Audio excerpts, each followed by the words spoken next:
Section 1. You will hear a conversation between a cashier in a bank and a customer. The customer is asking for advice about traveller's checks. First, you have some time to look at questions 1 to 3.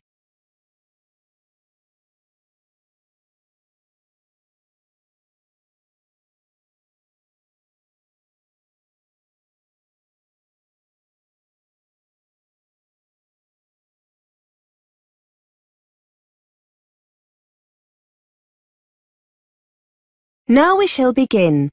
You should answer the questions as you listen, because you will not hear the recording a second time. Listen carefully and answer questions 1 to 3. Good morning. How can I help you? Yes, hello.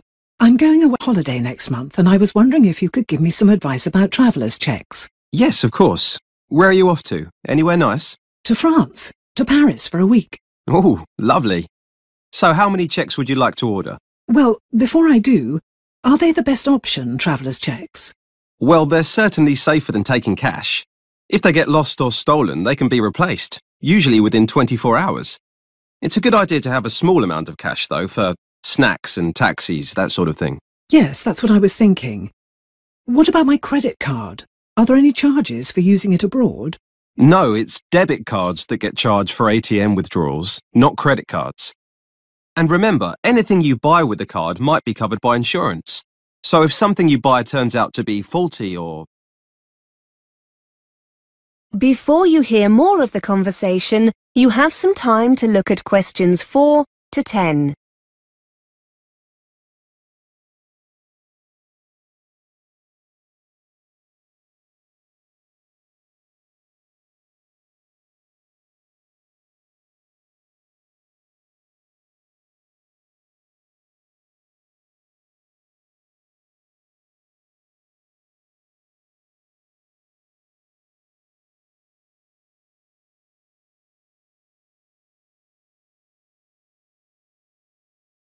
Now listen and answer questions 4 to 10.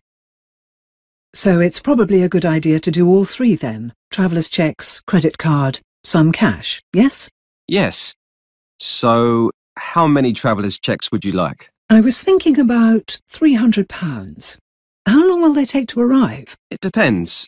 If you order before 2:30 between Monday and Thursday, you'll have them the next day by 10 a.m. in the branch. Or if we post them to you, you'll have them by 5 p.m. Oh, but I was hoping I could order them today. That's okay. Orders taken at any time on Saturday will be here in the branch at 10 a.m. on Tuesday, or delivered to your home by Tuesday at 1:30. OK, that's all right. I don't mind waiting until then. Can I order them now? Yes. Have you got an account with us? Yes. Here's my credit card. Thanks. Let's just log in and I can place an order for you. Could you confirm your date of birth? 15th of the 3rd, 1975. What's the commission on the checks, by the way? It's 1.5%. That's pretty standard, I think you'll find. And what happens if I don't spend them all? Will I be able to bring them back? Yes, no problem. We buy them back and there are no additional charges or conditions of return. So, would you like me to go ahead and place an order? Yes, please. Would you be coming in to collect them? I don't think I'll have the chance to come into the branch on Tuesday. Could you send them to my house? No problem. Can I just check your address? 54 Tavistock Road? Yes, that's right. Postcode CB13LR? That's it, yes. OK. So that's £300 worth of traveller's checks. Yes, please. Now, what about euros? Would you like to order any? No, thank you. I still have some at home from the last holiday. I forgot to change them at the airport when we got back. I was going to give them to our daughter, but I'll treat myself for a change, I think. Good idea. So, £300 in traveller's checks. Could I ask you to sign here to confirm the order? Thank you. OK, that's done for you. Your checks will be with you by 1:30 Tuesday. Someone will need to be at home to sign for them. Will that be OK? Yes, I'll be at work, but my husband will be in. Is that OK? Yes, that's fine. Have a lovely holiday.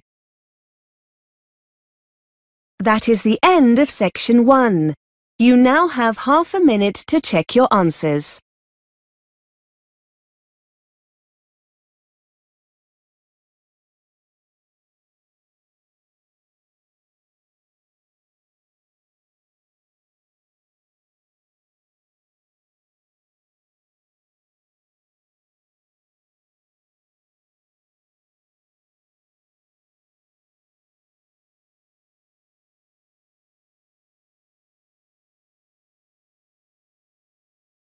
Now turn to Section 2. Section 2. You are going to hear an interview with a student advisor on a podcast. The advisor is giving financial advice for overseas students going to the UK to study at university.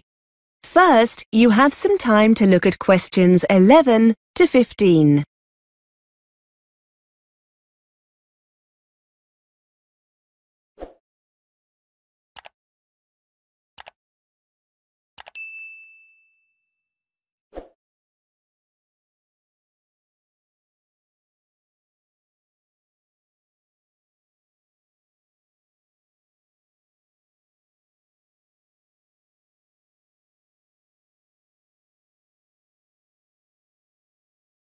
Now listen and answer questions 11 to 15.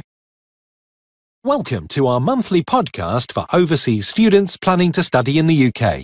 This month we're looking at how to make your money last longer while studying here. And to help us find some bargains, I have Jenny Lubeck from the Student Union. Jenny, students are renowned for being hard up, but there are lots of savings to be made, aren't there? Well, as soon as students start their course at university or college, they'll be able to buy their NUS Extra card. This will enable them to get a wide range of discounts on essentials like books, clothes and eating out. The card only costs about £12 for 1 year, and for about the same amount you can include an ISIC card. The ISIC is an internationally recognised discount card for full-time students. Discount offerings vary and usually include things like travel, guidebooks, music, eating out, that kind of thing. Students are told all about this when they start their studies, but if your listeners want to find out more about these cards before they arrive, I've put some details of websites on the podcast page. Now, travel costs can mount up for students, can't they? I know the ISIC card is useful here, but are there any other things students should be aware of? Understandably, lots of overseas students like to take the opportunity to travel around the country whilst they're in the UK, and for this reason, I'd strongly recommend they invest in a young person's rail card. To be eligible, you need to be between 16 and 25. Mature students over the age of 25 can also apply, so long as they're in full-time education. You can buy a 1-year or 3-year card, and it gives you a third off rail journeys across the UK. The card also gives you access to competitions and things like theatre discounts and holiday offers. At the moment, a 1-year card costs £28 and it's £65 for a 3-year card. Before you hear more of the interview, you have some time to look at questions 16 to 20.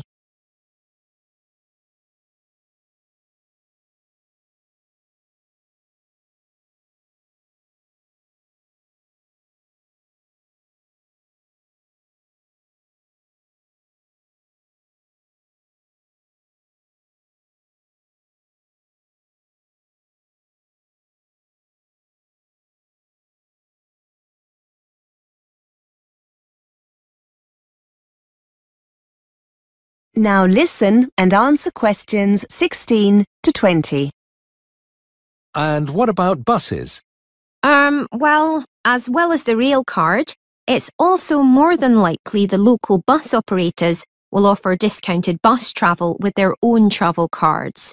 These aren't aimed specifically at students, but can still save you a lot of money if you use the buses regularly. You can usually get these cards for a week, a month, a term, or a whole year, with bigger savings the longer the period.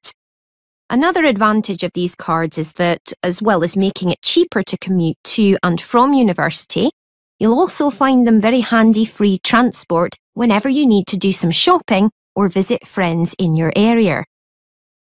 Are there any cultural things that students coming to the UK might not be aware of that can save them money? Some overseas students are surprised by the amount of recycling that goes on in the UK, and much money can be saved in the process. There'll be a roaring trade in used course books in the Student Union on campus. Lots of students who were on the same course as you the year before will be selling their books at the end of their course. They'll be a lot cheaper than buying them new.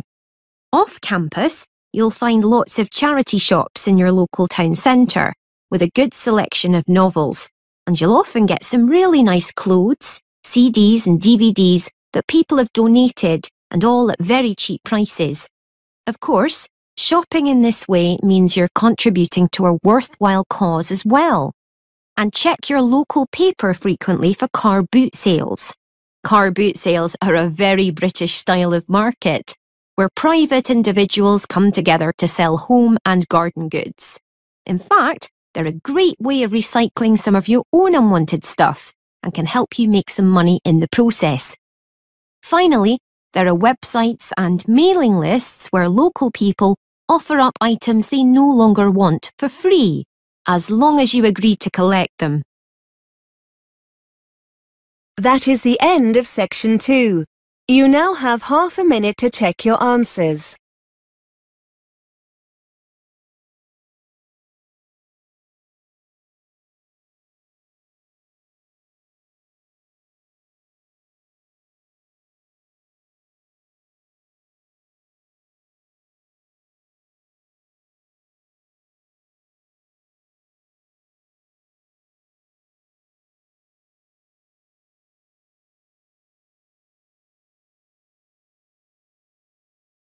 Now turn to section 3. Section 3.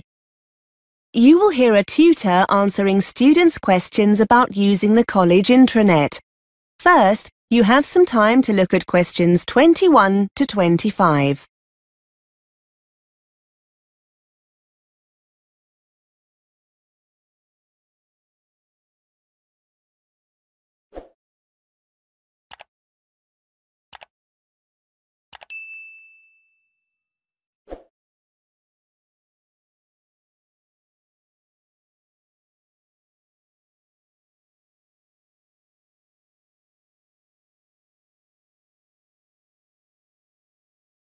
Now listen and answer questions 21 to 25.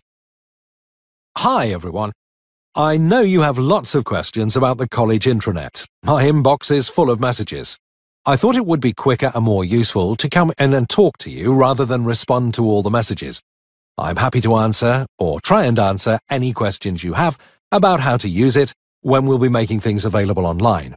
I'm the ICT champion for the department, so hopefully I'll be able to help. Yes, Mark, fire away. Can you tell us when the assignments are going to be put online? If you're talking about your second assignment, that should be on already. I uploaded it last Monday. Wait a minute, let me check the schedule. Here we are. No, tell a lie. It was the following day, the 14th. Tuesday, the 14th of October. Have you logged into the intranet yet? No. If the assignment's there, I'll download it after we've finished. Are you putting all the assignments up? Yes, I've been waiting for your subject tutors to email them to me. As soon as I have them all, I'll put them online. There's a deadline of the 24th of November. All course assignments need to be online by then. That's college policy for all staff, so they'll be there then for sure. Will there be anything else? Timetables, trip information, that kind of thing? Only there wasn't much online for our course last term. I know, but we're making more of an effort this time. We'll be releasing your marks for the first assignment soon. That'll be the 17th of November. You'll find them in your My Grades area. Again, the timetables are already there, Mark. You need to log in. I made these available at the beginning of term in September. According to the schedule here, the booking forms, for those who want to go on the Belgium trip, will be available next week on the 29th of October. So don't forget to check then. You need to get these back to us quickly if you want to go. The trip's coming up soon, isn't it? Let's see. Yes, the 19th of November. Now remember, there are lots of learning materials on the intranet as well. Quizzes, web links. Before you hear more of the conversation, you have some time to look at questions 26 to 30.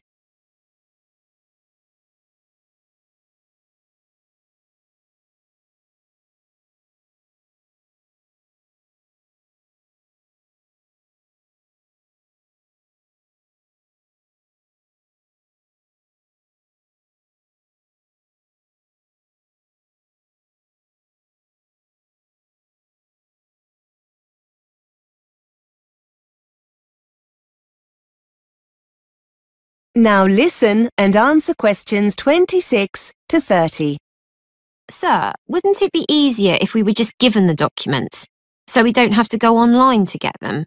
I know it seems a little frustrating, Claire, but we're doing it this way for a good reason. We're trying to cut down drastically on the amount of paper we get through. I'm afraid that students are always losing documents we give out in class. So we've decided to stop doing this. You have a limited printing allowance, which means you'll probably be more careful with any documents you have to print off. Besides, it means you'll always know where the information is when you need it. If you're at home and you forget an important date or need a document urgently, you can always log into the intranet and get it. You said something about quizzes, sir. Yes, we've had permission from the exam board to put some of their past papers online in an interactive form.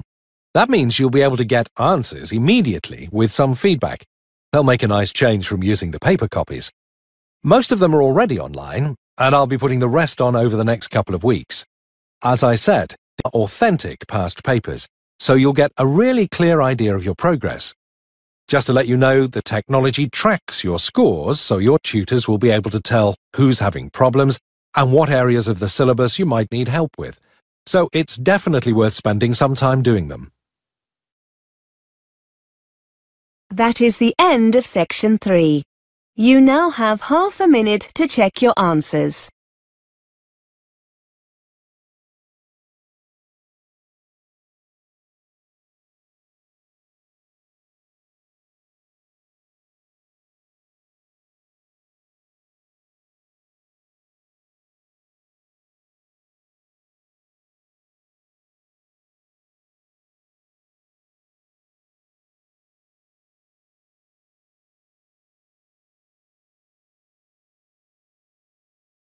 Now turn to section 4.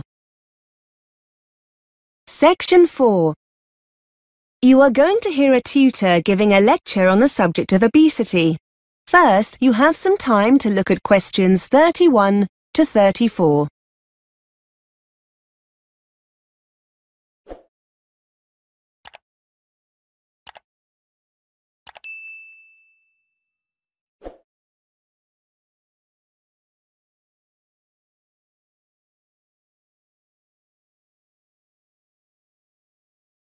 Now listen and answer questions 31 to 34. Good afternoon. Today we're continuing our investigation into obesity. We've looked at several factors causing obesity, including lack of exercise and a general sedentary lifestyle, and the role the media plays in promoting the consumption of high-calorific food.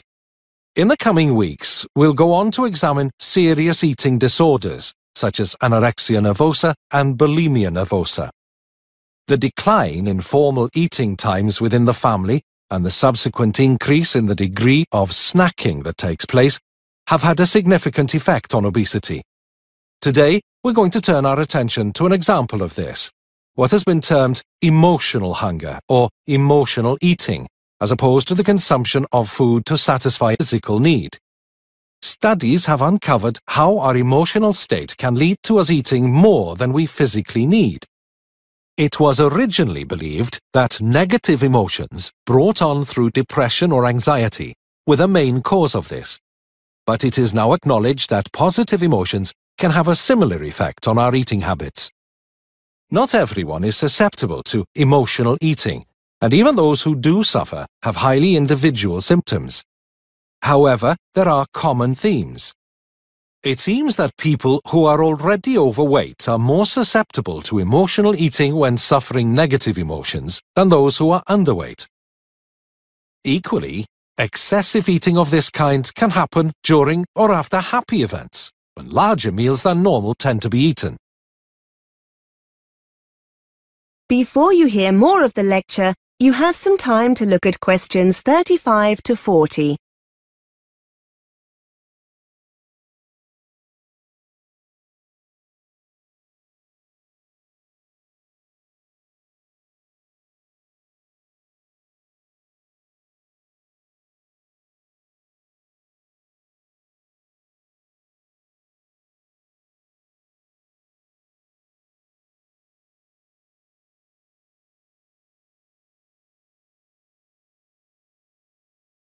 Now listen and answer questions 35 to 40. So, what are the signs that someone is eating to satisfy an emotional stimulus? Well, there are several differences between emotional and physical hunger. Those experiencing emotional hunger will feel the urge to eat all of a sudden. This compares to the gradual sensation of hunger that occurs with a physical stimulus. Interestingly, and I'm sure many of you will recognize this, when you're eating to satisfy an emotional need for food, the craving will often be for a specific item, like a pizza or something sweet like ice cream. In this kind of situation, nothing else will really satisfy the craving. When the urge to eat is driven by a physical need, you're far less bothered about what you eat. Emotional hunger makes the individual feel the craving must be satisfied immediately by whatever the specific kind of food is. I'm sure we've all experienced that feeling. I must have some chocolate now. In contrast, the need to satisfy sensations of physical hunger seems less urgent. Emotional eaters will carry on eating even when they're full. A person eating to satisfy a physical hunger will be more likely to stop.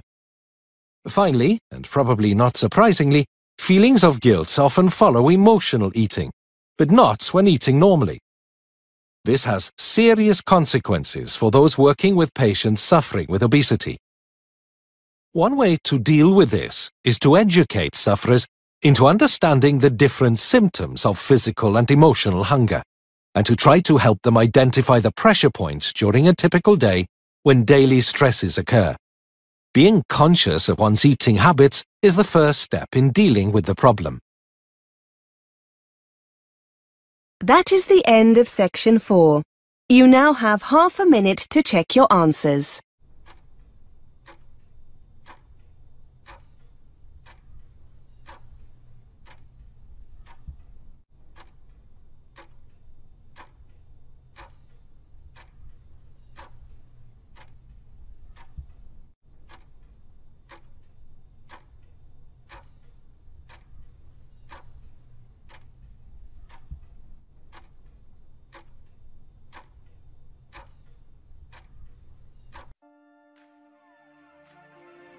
That is the end of the listening test.